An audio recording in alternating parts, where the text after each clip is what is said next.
Top 5 faces to make while your friend is doing a presentation. Okay.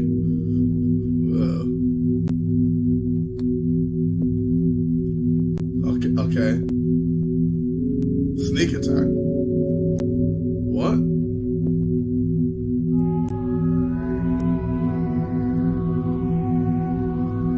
Why is he sitting like that?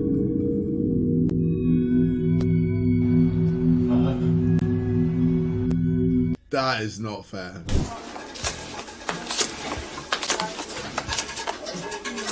Says what? Yeah, go back to your 9 to 5, bitch ass nigga. What? Bo, can I not just gamble in peace without being called the N-word? All non-human animals. I'm just saying chickens seem like they only have one purpose, and that's to be eaten. Like, what do chickens do? Well, that's no different to saying that black people only have a purpose to be slaves. What the fuck did we do?